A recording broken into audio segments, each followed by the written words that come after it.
Welcome to the How Did They Do It Real Estate Podcast. Have you ever wondered how people succeed in real estate and what steps they took to get there? If so, this podcast is for you.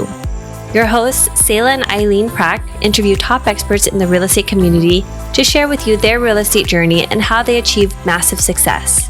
Our goal is to provide you with valuable real estate resources and to help you apply it to your own real estate goal. Welcome, everyone, to today's episode of the How Did They Do It Real Estate Podcast. I'm your host, Eileen Prack. And today our guest is Mike Cavaggioni, and he has served in the U.S. Navy for 20 years. And he's also a licensed realtor associate, a financial coach, real estate investor, and podcast host of the Average Joe Finances podcast, a top 1% internationally ranked podcast. And with his military retirement approaching, his focus shifted to financial independence and entrepreneurship. And he currently owns real estate in Hawaii, Virginia, Oregon, and Texas. And currently he is in Oahu, Hawaii. And so I'm super envious of where his location is right now and his awesome views that he probably has. So Mike, thank you so much for being on the show today. I appreciate you spending some time here with us today. Eileen, I really appreciate that. Thanks for the great intro, and not a really good view from where I'm at right now, but yes, it is pretty breathtaking some days. What is your most favorite view in Oahu when you get some time to go out and enjoy the scenery? You know, there's a couple great places. Tantalus Point is a really nice area where you can go up and you can see Honolulu all the way out to Diamond Head, and you can see almost the entire west side of the island. And then also, it's funny, but at the Tripler Army Medical Center, right where we go for all the military personnel that are here, where we go to do all of our medical stuff, there's actually a great view from up there as well. But of course, there's numerous hikes and places you can go. And one of them being Cocoa Head is a really great view from up there as well. But so many places, I can't name them all. The podcast would be over by then. One more fun fact, and where's your favorite place to eat while you're in Oahu? My favorite place to eat. Oh, that's a tough one. So actually, there's a place that we really like to go, and it's a breakfast. Well, we like to go there as a breakfast spot, and it's actually in a hotel. It's called Heavenly Hawaii, and they have some of the best acai bowls on the island, and it's just really amazing. So really love going there. Oh, that sounds good. Might have to try some out next time we get a chance to go visit. So Mike, let's start off if you can share with us a little bit. First of all, thank you so much for your service. And let's start off by sharing a little bit more about your background and how you got started with real estate. Yeah, absolutely. So originally from Long Island, New York. So from one island to another island, right? But I've been in the Navy for 20 years, and I was stationed in Virginia for 15 of those years, and finally was able to get out of Virginia and get out here to Hawaii, and didn't want to leave, right? So absolutely love it out here. But I got into real estate. You know, my uncle put the bug in my ear for real estate a long time ago. You know, he was explaining his goals to me that he wanted to retire from the state of New York and collect rent, and he happily does that now. It's always been in the back of my head. Fast forward a little bit, I bought my first property when I was 23 years old in 2007, right before the housing market crashed. So we know what happened there, right? I turned into an accidental landlord thanks to a military transfer, right? I had to transfer back to Norfolk, Virginia, and I had to rent my place out because I couldn't sell it, right? And I was renting it out, and I was losing about a little over $300 a month. Right. And I wound up having to short sell that property in 2012, and it left a really bad taste in my mouth for real estate. So I kind of stayed away from it for a while. My wife and I, we knew we were coming to Hawaii about 2 years before we transferred here. And I said, if we're going to move out to Hawaii, I was like, I want to buy a house out there. I want to have a piece of real estate out there. So we came up with this plan to get out of debt. We had about $28,000 in credit card debt and a large personal loan. We paid it off and saved up $40,000 in that 2-year period. And yeah, so fast forward to us getting out here to Hawaii, we bought our home, and we had some cash in the bank to do renovations and do the things that we wanted to do. And got linked up with a buddy of mine that was out here that we were stationed together back in Virginia, and he was out here, and he was a big time real estate investor, and he started talking to me about it again. And I heard my uncle's voice in the back of my head again, like that bug came back. And I said, okay, talk to me, Goose, what's going on? And we just got to chatting, and I was like, I think I want to explore this option again, right? Because I got myself to this good point. We paid off all this debt, and I don't know what to really do with my money at this point. You know, I don't want it parked in a savings account doing nothing. I want to make my money work for me, right? So we started exploring that option, and I started going to some meetups and got my wife to start learning about this stuff. And that was probably the biggest challenge, was overcoming the difference between what I knew versus what my wife knew about real estate, right? Because I'm sitting here trying to explain this stuff to her when I'm looking at deals, and it's like I'm speaking another language because she wasn't, doing the research I was doing and looking up the stuff and getting herself educated the way I was. So when I tried to explain things to her, she's like, I don't know what you're talking about. Don't just lose all of our money, okay? So, because she's reverting back to what happened to us back in 2012 when we had to short sell our first home, right? So I got her on board. I got her more comfortable. And actually, my friends really helped me out with that, with a nice lunch that we had at their house. And we went over their portfolio. We went over some deals that I was looking up and how the numbers worked and, whether or not it was a good deal. And they kind of helped give us the warm and fuzzy. And we wound up buying a duplex in Chesapeake, Virginia, right? Now, we closed on that duplex in February of 2020. What happened the very next month? The world ended, right? So we're going through this whole process all over again of just pain. And, it started bringing back these old feelings, and I was associating, real estate with pain. I said, you know what? No, I'm breaking the wheel. I'm going to get past this. We're going to get over this. So I had a tenant that couldn't pay their rent, right? And I was doing everything I can to try to help them out. And I found a rent repayment program that actually helped them out and back paid all their rent and their late fees, back paid everything. So my duplex wound up cash flowing a little over $900 a month, which was pretty awesome. I sold it a year later at a profit, right? Because I said, you know what? It was really difficult trying to manage that from Hawaii when I wasn't allowed to fly off the island. We had this military travel ban, so we weren't allowed to fly off. If you were in Hawaii, you were stuck. Terrible place to be stuck, right?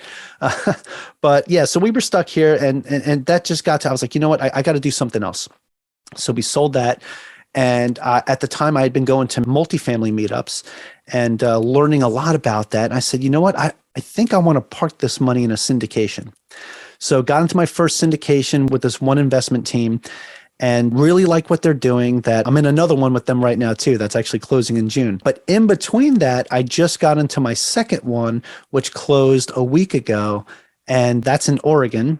So yeah, so I have those two done, and then the third one that's going to be closing first week of June, knock on wood, as long as everything goes good. And that's kind of how I got into real estate syndications as a limited partner. And some other partners of mine, friends of mine that are back in Virginia, also in the Navy, we've gone to conferences together, meetups together. We're all talking about, like, when I retire, another guy's retiring next year as well. We're talking about getting together and starting our own group to start our own syndications as well and be general partners. And, we've got a good numbers guy. We've got a good boots on ground guy. I think I can really do something with the capital raising because of my network. So that's kind of where our head's at. We meet up monthly, and we have like these monthly meetups on Sundays where we go over, okay, we practice some underwriting. We look at different things that are going on, different deals, and see whether or not that would have been a good move for us. And, as we accelerate to where we're going to be next year when we're all retired and moving on this together. So it's good to practice. It's good to get into the rhythm. And at the same time, when we go to do it, when we're ready to take action and move forward, it's going to be like just pocket math, and we're just going to know what we're doing. And that's why we do this monthly, where we get together and we go over stuff. And it's kind of like a little mini mastermind, just the three of us. So, But yeah, that's kind of where I'm at right now. I'm retiring from the Navy this year and going full time as a realtor, stepping away from the W-2 thing, just going to run my podcast, be a realtor, and be as active as I can in real estate. Fantastic, Mike. There's so much that I want to talk about your past and get into a little bit here. But first, I kind of wanted to go back when you first bought your property. You said it was in 2007, and you guys had actually lost $300 per month. Was it because you guys were renting it at a lower rate than the market rent? Like, what was causing that deficit for you guys every single month?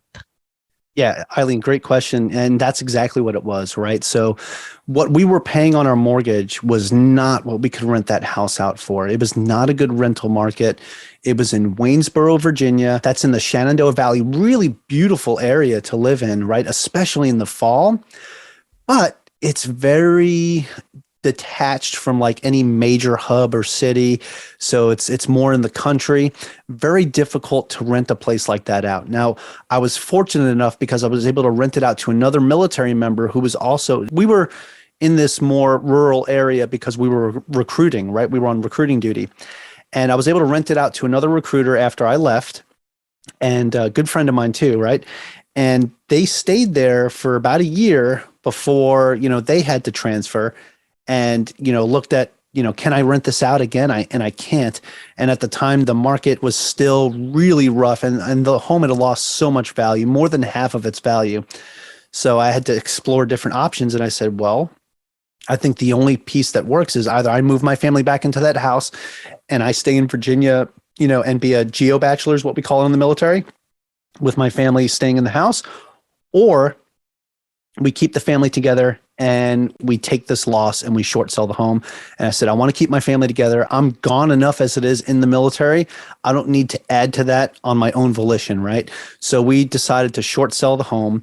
And because it was a VA loan, I had, this VA back guarantee that the VA covered the loss, but it took away my VA loan benefit unless I paid back a certain amount of money to get my benefit back.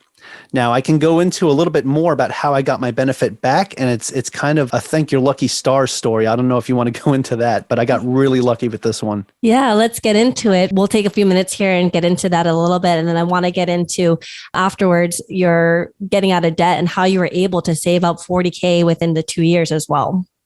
Well, actually, that's perfect because that will lead right into this. Awesome. Eileen. So yeah, so we can do that. So we'll talk about that. So the debt piece, right? So we had racked up quite a bit in debt. And the reason why I had racked up so much debt is I was trying to pay my mortgage and pay rent for the place that we were living at in Virginia Beach all at the same time. And then when I lost my renters, I was still paying my mortgage and paying the rent. So I was racking up these credit cards because I paid for everything else on credit cards. My groceries, utilities, everything went to credit cards because all my cash was going to a mortgage and to rent. So that was a very, very painful time in our lives, right? So we wound up moving into base housing. And when we moved into base housing, that's when we decided we were going to take this reset and figure out what's going on. Now, I was getting ready to deploy to Iraq. I was doing a boots on ground deployment. And, I knew that I was going to get some tax-free advantages. I was going to be getting a little extra money. So we came up with a plan to like, hey, let's take this opportunity to crush our debt. And we already short sold the home at that time. So, okay, boom, here we go. We're getting into it. We're going to crush this debt. And that's what we did. We started doing the Dave Ramsey baby steps, right? As much as people hate on Dave Ramsey, and I hate on him too, a lot of people do, the baby steps worked for us, steps 1 through 3, right? And that's what we did. And we also did the envelope system where we portioned out all of our money into these different envelopes. As we evolved a bit, we did the same thing, but we just opened multiple bank accounts, and we would take our money and transfer it to these different bank accounts and have these sinking funds, right? But that's eventually how we got into this rhythm that got us to the point where we were able to snowball our debt. And actually, we basically turned it into a debt avalanche, right? We completely wiped it all out in about a year and a half. And then that next 6-month period before we went to Hawaii, we were just aggressively saving as much as we could. And we saved up about $40,000, right? I was doing Uber on the side as well, and just trying to work on bringing as much income as we possibly could. So then we get out here to Hawaii and we're like, okay, we're going to buy a home. And I was like, and I'm thinking back to what happened when I short sold my home in 2012. And I'm trying to remember what they told me about my VA loan. So I'm like, I don't even know if I can get a VA loan. We might have to do a conventional loan. So I called the VA and I said, hey, just so you know, I'm trying to buy a home out here. I just want to see if I still have a certificate of eligibility. And they pulled up my files and they're like, oh yeah, we see right here where you had the short sale. And, in order to get that eligibility back, you'd have to pay back $68,000. And I was like, oh, wow. Well, I don't have that. I have 40. So that's not going to work. And then on top of that, I have to pay a VA funding fee, right? Because it's not my first VA loan, it's my second one. So I have to pay a higher funding fee. I think it was like 3.6%. I'm like, this is, and on homes in Hawaii that at the time were averaging around 800,000, that was going to be a nice chunk of change that I was going to have to pay out of pocket. So I said, well, I don't know if the VA loan is going to be an option for us. So fast forward, we're working with our lender, and our lender's like, no, we show that you have eligibility. So we apply for the certificate of eligibility with the VA, and they pull it and they flag it. And I'm like, okay, I figured it was going to get flagged because of, the short sale. Well, they look everything up and they say, well, when your paperwork was filed for your short sale, there's a certain amount of time that specific lender has to file with the VA to claim that eligibility and get paid. Otherwise it's null and void. Well, they filed it the day after the deadline. Oh, wow. So yes, my record was flagged, but when they reviewed it and when the paperwork was submitted, they said, yep, we're going to clear your flag because they didn't file the paperwork on time. And I'm like, wow, that is very fortunate. So we were super lucky and super blessed for that to happen. So that's the story of how we got our VA loan back. And that's how that kind of ties into this. They missed the cutoff by one day. So fortunately for me, somebody was slow rolling the stuff and not paying attention, and it worked out for us. So yeah, that's how we wound up getting to Hawaii, paying off all of our debt and buying a home out here. So that's how that happened. That is incredible. Just one day. I mean, one day. Well, that's absolutely fortunate for you guys to be able to utilize that going forward because of their one day mistake.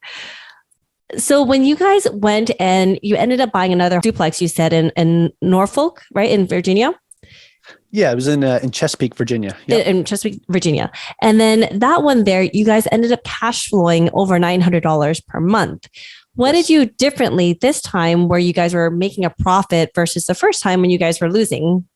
Well, this time, so the first time I was an accidental landlord. This time I did it on purpose, right? I wanted to buy this property to cash flow and buy a cash flowing asset, right? And the difference is I knew what to look for this time. I knew what numbers to look for.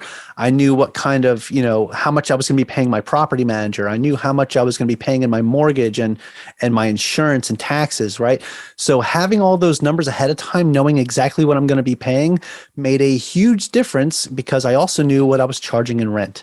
Right. So altogether, my expenses, they were about $1,150 a month. Like then that was including vacancy. And my actual rental income was one unit was $1,000 a month. The other unit was $1,100 a month.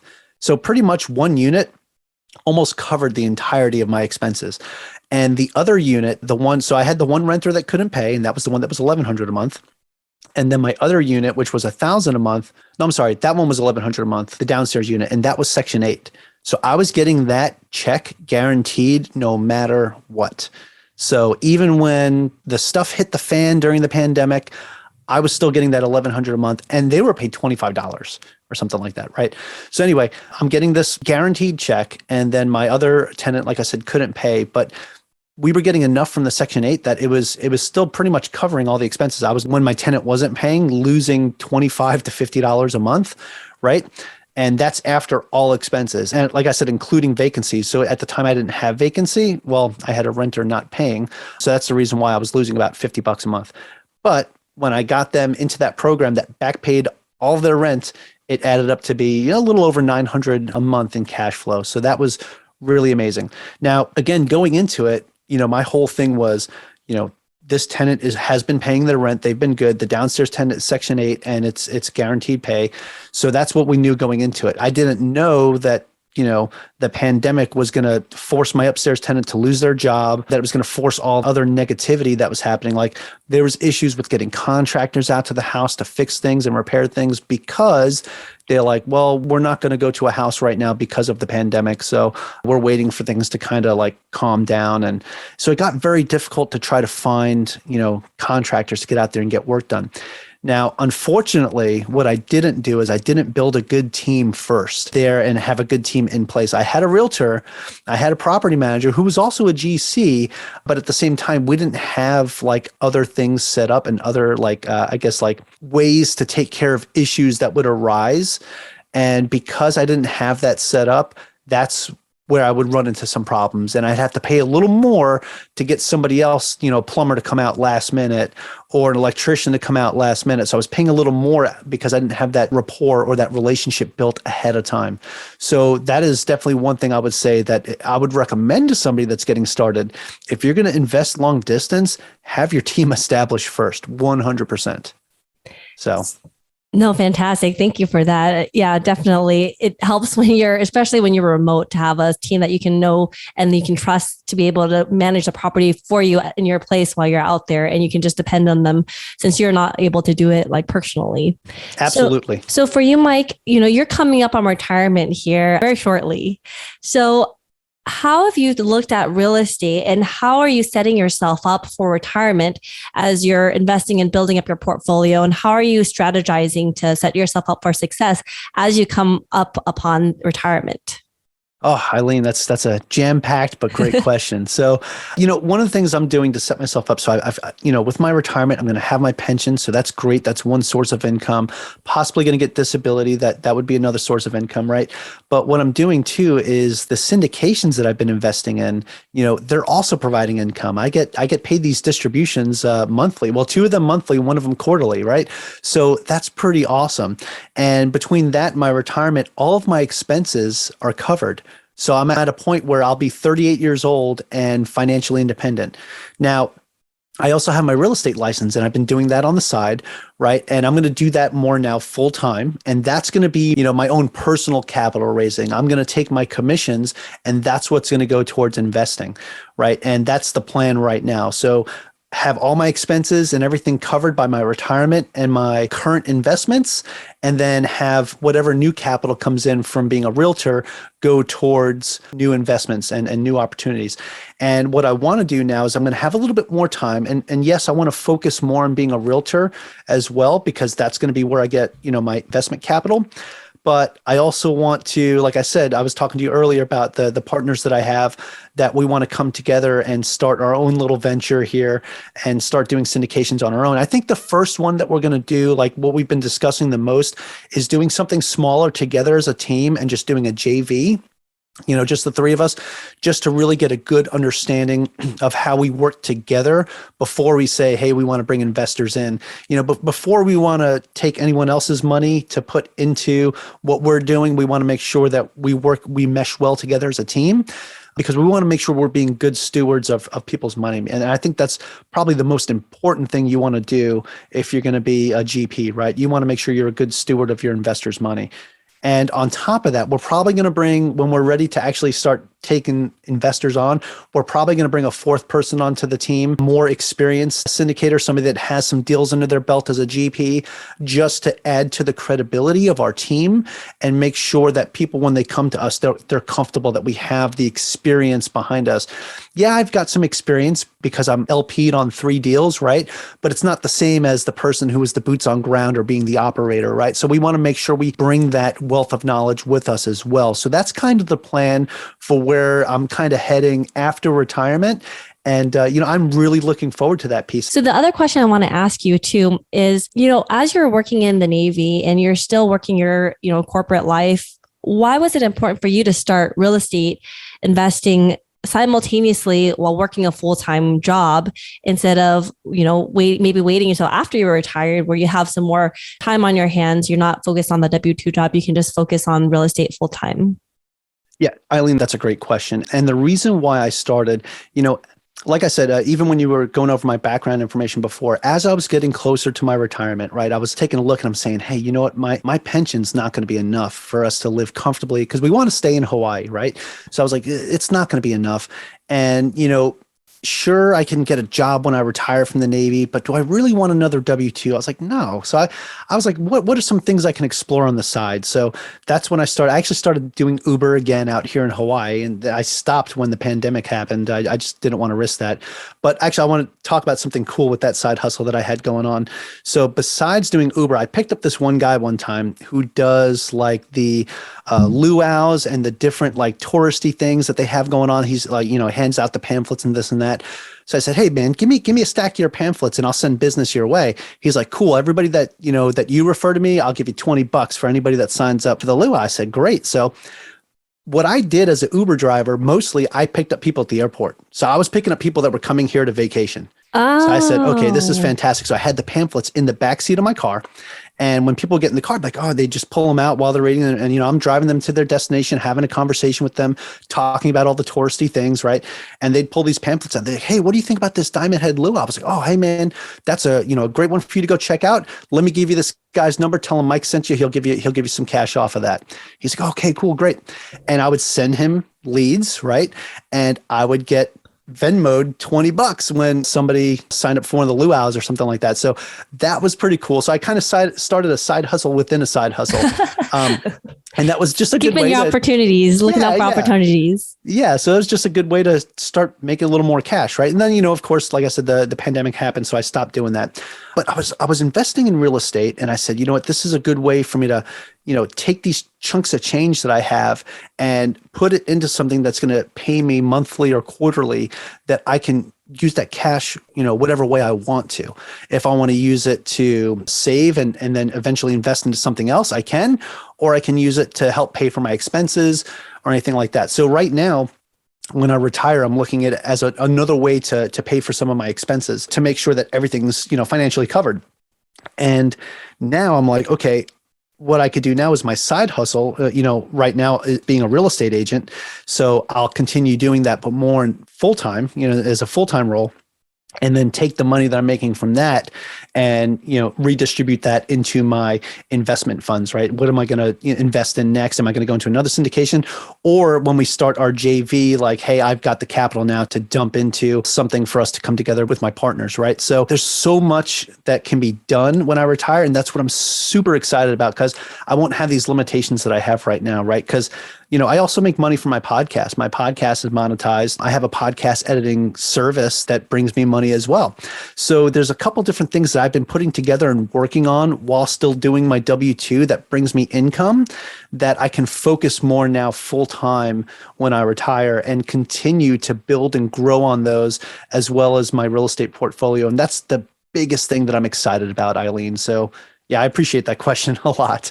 Isn't it interesting when people think of retirement? A lot of times people think about sitting on the beach somewhere with a drink in their hand, just enjoying the ocean. But you're talking about retirement, working full time, working on real estate, building up a portfolio, and that excites you. Yeah, you know what? Let's take the R word out. Let's forget I said retirement, okay? Yeah, I'll be retiring from the Navy, but mostly what I'm going to be is financially independent. I'm going to be FI, right? So that whole FIRE movement, I love it. Financial independence, retire early. But I tend to take the RE off, because I'm not going to retire myself. Sure, I'll have a pension. I'll be drawing a retirement, but I won't be retired. I'll be financially independent. And there'll be days with, Mai Tais on the beach and things like that. I live in Hawaii. Of course, yeah, there'll be days like that, right? But I get to, because of the work that I've done on the side while having a W-2, I'll still get to stay in Hawaii and enjoy the fruits of that hard work and kind of step back a little. Well, I don't even know if I could say that I'll really be stepping back a little bit. I'll probably be working more than ever, honestly. But at the same time, it'll be my own schedule, and I'll get to make my own, do things at my own pace. If I want to say the middle of my quote unquote work day, I just want to go drive down the road and go to the beach and dip my toes in the sand or dip my toes in the water, I can. Or, hey, let me take the kids on a hike. They're getting a little antsy. So let's get out of the house and go on a bike ride or go for a hike or something. I can do that because I don't have a W-2 job that's, dictating my schedule. I'll be making my own schedule. And that's what I'm excited about. No, fantastic, Mike. I love that. So how has real estate investing impacted your life, Mike?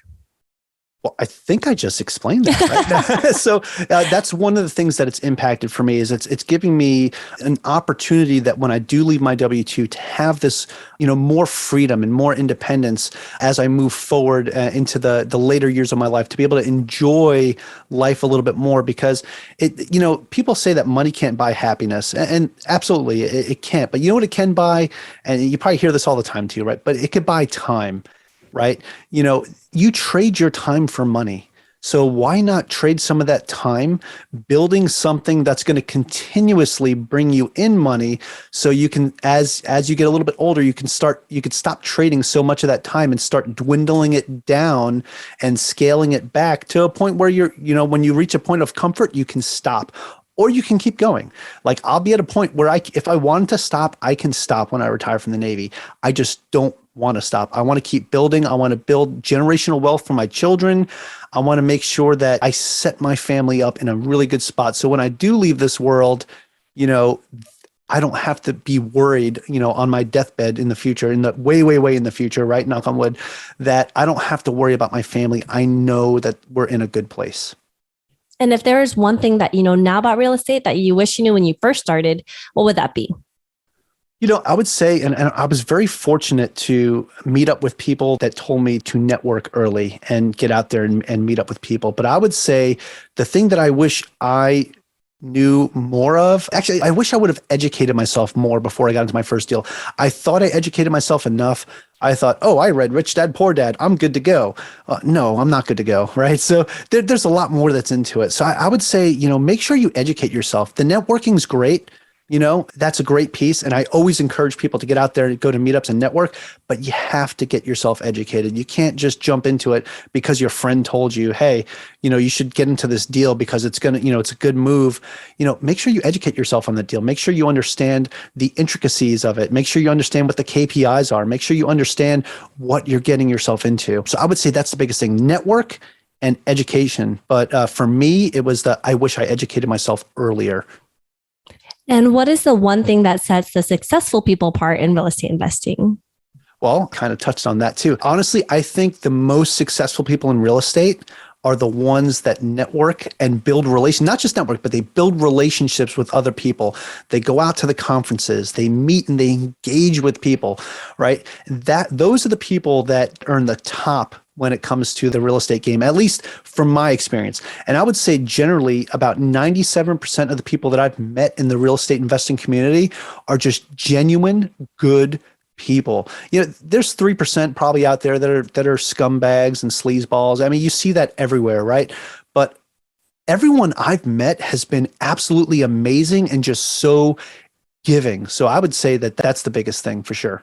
Awesome. Well, Mike, I so appreciate you coming on. I'm so super excited for you to quote unquote retire in this next couple of months here. So it's exciting to see what's going to be upcoming for you and for your future, for your family and everything like that. So congratulations on everything that you've built up today. It's a huge milestone for you guys. And I'm just excited to continue following your journey. Thank you so much for that, Eileen. I really appreciate that. And then for our listeners also out there who want to learn more about you, what you're doing in this space, reach out. Where's the best place that they can go? So I recently made a new website. It's called MikeCavaggioni.com. It's going to have all my links there. Everything is there. So it's spelled CAVAGGIONI. So that's MikeCavaggioni.com. There you can find links to AverageJoeFinances.com, all my social media links, as well as my podcast, which is the Average Joe Finances podcast. And yeah, that's probably the easiest place to find me. Feel free to reach out, shoot me an email, schedule a call with me. Happy to chat anytime. Awesome. Thank you so much again, Joe. Or Mike. It happens all the time. All the time. I was reading your side and I said Joe. I do it. Yeah. I got to, it's okay. That's my middle name. It's my middle name. So I have some claim to it. So it's okay. Got it. Awesome. Well, Mike, thank you so much again for your time today. Eileen, I appreciate it. Thank you so much. And thank you for listening to our podcast today, brought to you by Bonavest Capital. We would really appreciate it if you can go to iTunes right now and leave a rating and written review.